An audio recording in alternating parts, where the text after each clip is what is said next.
मेरा नाम है हरिया, मैं काम करता हूँ बहुत बढ़िया, खाता हूँ खाना और रोज गाता हूँ गाना। अरे यार, आज तो बहुत देर हो गई। इस खतरनाक जंगल को देखकर तो मेरे हाथ पैर ठंडे हो गए हैं। अगर मैं वक्त पर गांव नहीं पहुंचा तो मालिक बहुत नाराज हो जाएंगे।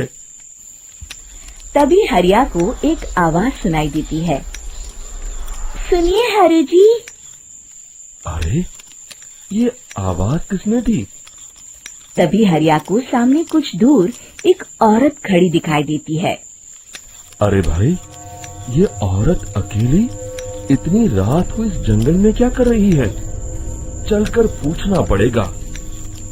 फिर हरिया अपनी बैलगाड़ी उस औरत के सामने लाकर रोक देता है और उससे पूछता है। अरे सुनिए, आप इतनी रात को इस खतरनाक जंगल में अकेली क्या कर रही हैं? तभी वो औरत मीठी आवाज में कहती है, अरे हरु जी, आप आ गए। मैं कब से आपका इंतजार कर रही थी। वैसे तो यहाँ से काफी लोग गुजर चुके हैं, लेकिन मैं खास आपका इंतजार कर रही थी। अच्छा, तुम सच कह रही हो? मुझे तो यकीन नहीं हो रहा है। वो क्या है ना, आज तक किसी ने मुझसे इतने प्यार से बात नहीं की। हाँ हाँ हरु जी, मैं सच कह रही हूँ।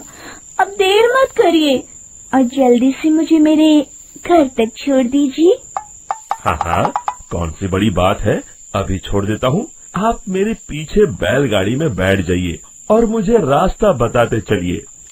फिर वो औरत हरिया की बैलगाड़ी में बैठ जाती है और हरिया बैलगाड़ी हाँकता हुआ आगे चल पड़ता है। फिर उस औरत के बताए हुए रास्ते पर चलते चलते हरिया बैलगाड़ी लेकर एक काली गुफा के आगे आकर रुक जाता है।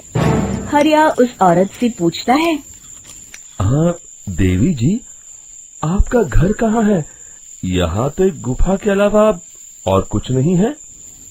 तभी अचानक वो औरत हवा में उड़ने लगती है। देखते ही देखते उसका सुंदर रूप एक डरावनी चुड़ैल में बदल जाता है और वो जोर जोर से हंसती है।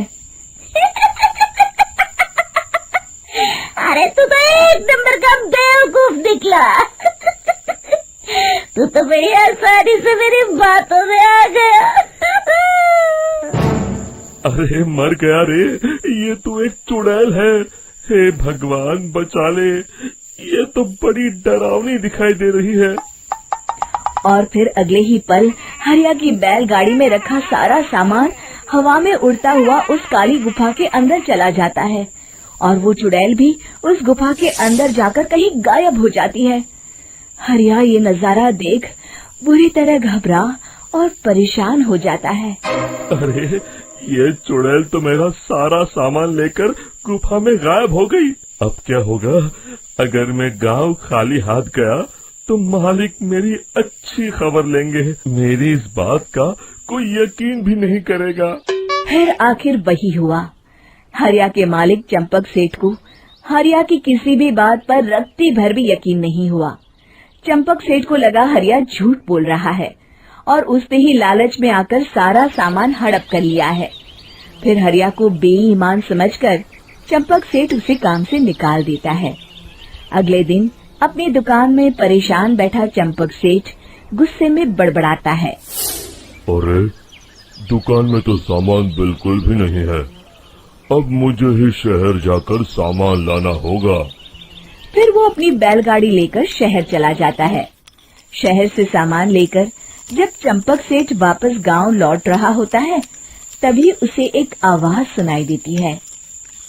चंपक जी, ओ चंपक जी। अरे, ये तो कोई मेरा नाम लेकर मुझे पुकार रहा है।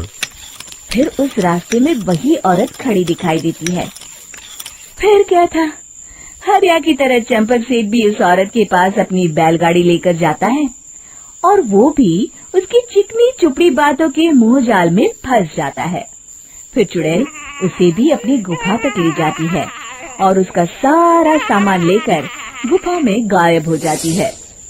बेचारा चंपक सेठ लाचार होकर खाली हाथ गांव लौट आता है। फिर ये उस जंगल में रोज की बात हो जाती है। जो कोई भी शहर से कुछ लेकर गांव की तरफ लौटता, वो चुड़ैल उसे बेवकूफ बनाकर उसका सारा सामान लेकर गुफा में गायब हो जाती। एक दिन हरिया एक लकड़हारे को उसी जंगल की तरफ जाते हुए देखता है। फिर हरिया उसे रोकते हुए कहता है, अरे भाई, क्यों अपनी मौत को दावत दे रहे हो? मेरी बात मानो, आगे जंगल में मत जाओ, वहाँ एक बड़ी भयानक चुड़ैल रहती है। लकड़हारा हरिया की बातों को नजरअंदाज करते हुए कहता है, अरे भाई, मुझे पहले ही बहुत देर हो चुकी है, मुझे जाने दो भाई। शाम तक लकड़ियाँ काट कर शहर के बाजार में बेचना है। तुम अपनी ये कहानी किसी फुर्सत में बैठे इंसान को सुनाओ, मैं तो चला। इतना कहकर लकड़हारा वहाँ से आगे जंगल की तरफ चला जाता है। फिर अगले दिन गांव के मुखिया के घर के बाहर बहुत सारे लोग जमा हो जाते हैं। तभी हाथ में कुल्हाड़ी लिए खड़ा लकड़हारा कहता है, अरे मुखिया जी, अब आप ही हमें बचाइए उस जंगल वाली चुड़ैल से। हमारा सारा काम तो शहर से ही होता है। अरे मुखिया जी, उस चुड़ैल की वजह से तो मैं पूरी तरह बर्बाद हो गया हूँ। हम सबको मिलकर उस चुड़ैल का कोई इलाज करना पड़ेगा। तभी भीड़ में खड़ा वीरा कहता है, आप लोग चिंता मत करिए, कल से वो चुड़ैल किसी को नहीं लूट पाएगी। मेरे पास एक बहुत अच्छी तरकीब है। तभी चंपक सेठ उसका मजाक उड़ाते हुए कहता है, अरे तेरा नाम वीरा है तो क्या हुआ? तूने अभी उस चुड़ैल को देखा नहीं है? जाकर अपना काम कर, बड़ा आया। तब मुखिया जी कहते हैं, नहीं चंपक सेठ, मुझे लगता है हमें इस लड़के को एक मौका देना चाहिए। फिर सभी गांव वाले मुखिया जी की बातों से सहमत हो जाते हैं और वीरा शाम को एक बैलगाड़ी में कुछ सामान लादकर उस जंगल की ओर चल देता है। वीरा, ओ वीरा, कहाँ जा रहा है? तभी वीरा मुड़ के देखता है, वही चुड़ैल एक औरत के रूप में खड़ी है। अरे बहन जी, मैं आपको ही ढूंढ रहा था। देखिए, मैं आपके लिए क्या लाया हूँ। हैं? अरे वाह, तो खुद मेरे लिए इतना सामान लाया है। तू ही अकेला गांव में समझदार है। जरा देखो, मैं भी खोल के, बड़े भूख लगी है। जैसे ही चुड़ैल उस सामान पर से कपड़ा हटाती है, एक भगवान शिव की तेज रोशनी उसके अंदर मूर्ति से निकलती है और चुड़ैल अपने असली रूप में आकर जलने लगती है। अरे मैं जल रही हूँ, बचाओ! बचाओ! ओम नमः शिवाय, मर गई मैं! देखते ही देखते वो चुड़ैल राख के साथ उड़ जाती है और सभी गांव वाले भी वहां जाते हैं। शिक्षा बुराई पे सदा अच्छाई की ही जीत होती है। कुआ। सीमा गर्मियों की छुट्टियों में अपनी नानी के गांव आई थी। सीमा नानी के घर पहुंचने के बाद अपनी नानी के पैर छूती है और उनसे आशीर्वाद लेती है। तभी उसकी नानी उससे कहती है, इतनी बड़ी हो गई मेरी सीमा, चल जल्दी से हाथ मुंह धो ले, मैं तेरे लिए खाना लगा देती हूँ। भूख लगी होगी ना? हाँ नानी, भूख तो लग रही है मुझे। आपके हाथ के बने हुए पीले दाल और चावल खाने की। कितना टाइम हो गया है मुझे आपके हाथ का बना हुआ दाल चावल खाए हुए। तू तो नौकरी में व्यस्त थी, तो तुझे कहाँ से टाइम मिलेगा अपनी नानी के लिए। और जब इतने टाइम बाद आई है तो ज्यादा टाइम के लिए रुक कर जाएगी तू। हाँ नानी, इस बार पूरे 2 महीने के लिए आई हूँ। सीमा की नानी अंदर जाकर उसके लिए खाना बनाने लगती है। सीमा कमरे में अकेली होती है। तभी उसे किसी औरत के रोने की आवाज सुनाई देती है। वो कभी खिड़की से बाहर झांकती है तो कभी दरवाजे से बाहर झांकती है। उसे समझ में नहीं आ रहा होता है कि आखिर रो कौन रहा है। तभी नानी खाना लेकर आ जाती है। वो अपनी नानी से कहती है, नानी, कोई औरत रो रही है क्या? मैं जब से यहाँ आई हूँ तब से मुझे यहाँ किसी औरत की रोने की आवाज आ रही है। हे भगवान, कहीं ये वही तो नहीं। बोलो ना नानी। अरे कोई नहीं रो रहा, ये तेरे मन का वहम है। और तू ना अब खाना खा ले, ज्यादा यहाँ वहाँ की बातों में ध्यान मत दिया कर। जल्दी से खाना खा और फिर मेरे साथ आ जा मेरे कमरे में, दोनों बैठकर खूब सारी बातें करेंगे। ऐसे ही अगले दिन सीमा अपनी नानी के साथ गांव के बाजार जा रही होती है। उसी रास्ते में फिर से किसी औरत के रोने की आवाज आती है। वो अपनी नानी से कहती है, अरे नानी, क्या सच में तुम्हें अभी भी किसी औरत की रोने की आवाज नहीं सुनाई दे रही? मुझे किसी औरत की बहुत बुरी तरीके से रोने और चीखने की आवाजें आ रही हैं। मैं बहुत परेशान हूँ नानी, आखिर ये कौन है? मुझे लगता है कि सीमा को शहर भेज देना चाहिए, यहाँ रहना उसके लिए ठीक नहीं। नानी बोलो ना, आप चुप क्यों हो जाते हो? सीमा, तू घर चल, मुझे तुझसे बहुत जरूरी बात करनी है। नानी सीमा को घर ले आती है और सीमा से कहती है, सीमा, कल सुबह तू शहर वापस चली जाएगी। अरे अचानक? आखिर क्या बात है नानी? आप मुझे ऐसे जाने को क्यों कह रही हो? मैं बस जो कह रही हूँ उस पर ध्यान दे। तू कल सुबह यहाँ से चली जाएगी, और ये बात मैं कोई मजाक में नहीं बोल रही। तू कल जाएगी तो मतलब जाएगी। अरे नानी, चली जाऊंगी मैं, ठीक है, पर आखिर बात क्या है ये तो बता दो। मम्मी से कोई बात हुई है या फिर मुझसे कोई गलती हुई है जो तुम मुझे अचानक से जाने के लिए बोल रही हो? देख सीमा, रात बहुत हो चुकी है और मुझे इस बारे में कोई बात नहीं करनी। चल, अब चल के मेरे साथ सो जा। सुबह की बस पकड़कर तुझे शहर भी तो जाना है। सीमा को अपनी नानी का ऐसा व्यवहार देखकर बहुत ही अजीब लगता है। उसे कुछ समझ में नहीं आ रहा होता है कि आखिर उसकी नानी उसे अचानक से गांव छोड़कर जाने के लिए क्यों कह रही है। ये सारी बातें सोचते सोचते सीमा की आंख लग जाती है और वो अपनी नानी के साथ सो जाती है। ऐसे ही आधी रात को सीमा को फिर से किसी औरत की रोने की आवाज सुनाई देती है। वो उस औरत की आवाज सुनकर बार बार करवटें बदल रही होती है और तभी उसे सपने में भी एक अजीब सी औरत की परछाई दिखाई देती है, जो इतना चीख चीख कर रो रही होती है कि सीमा डरकर उठ जाती है।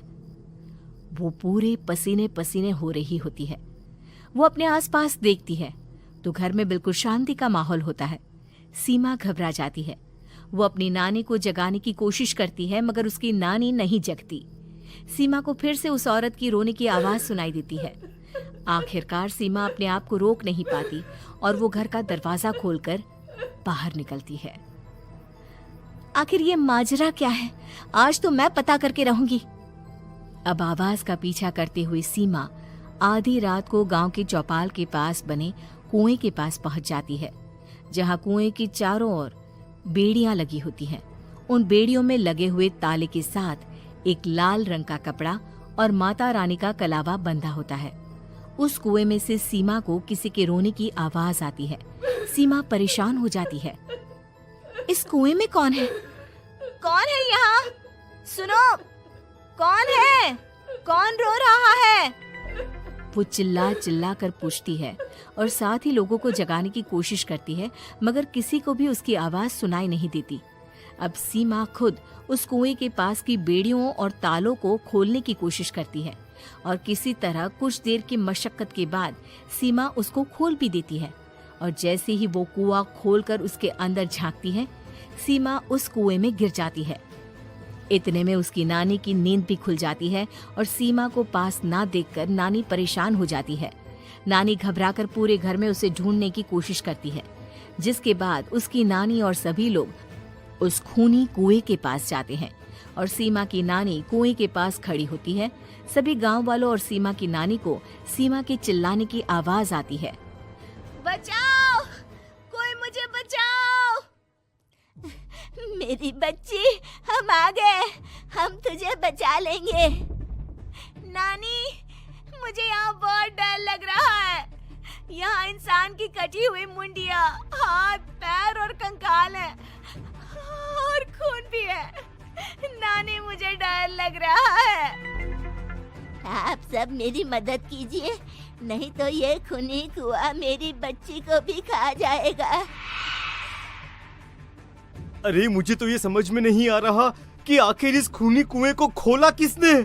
सालों पहले इसको इतनी मुश्किलों के बाद तांत्रिक बाबा ने बंद किया था। अरे पूरा गांव खूनी कुएं के बारे में अच्छे से जानता है, तो कोई भी जानबूझकर तो ऐसा करेगा नहीं। मतलब किसी ने अनजाने में इसे खोल दिया है भैया। सीमा को इस बारे में मालूम नहीं था, और जब से वो यहाँ आई थी तभी से उसे किसी औरत के रोने की आवाजें भी सुनाई दे रही थी। कहीं सीमा ने ही तो उसे नहीं खोला। अगर ऐसा है तो फिर सीमा का बचना बहुत मुश्किल है। वहीं कुएं के अंदर सीमा रोते हुए बैठी होती है कि उसे आवाज सुनाई देती है जो कुएं के बाहर खड़े गांव वालों में से किसी को सुनाई नहीं देता। आज सालों के बाद मुझे ताजा खून मिलेगा। तेरा खून पीकर आज मैं अपनी प्यास बुझाऊंगा।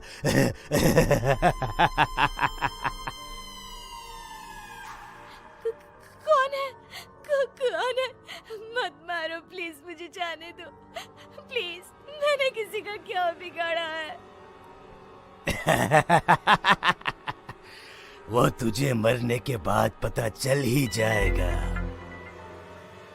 जितने में गांव वाले और सीमा की नानी कुछ सोच पाते, उतने में उन्हें सीमा के चिल्लाने की आवाज आती है और अगले ही पल सब शांत हो जाता है। क्या हुआ? सीमा, मेरी बेटी। माफ करना बहन, लेकिन अब सीमा वापस नहीं आएगी। हमें एक बार फिर से कुएं को बंद करना होगा। गांव वाले तभी तांत्रिक को बुला कर लाते हैं। एक बार फिर अपनी शक्ति से तांत्रिक बाबा उस कुएं को हमेशा हमेशा के लिए बंद कर देते हैं और वहां एक बोर्ड लगा दिया जाता है कि यहाँ आना मना है।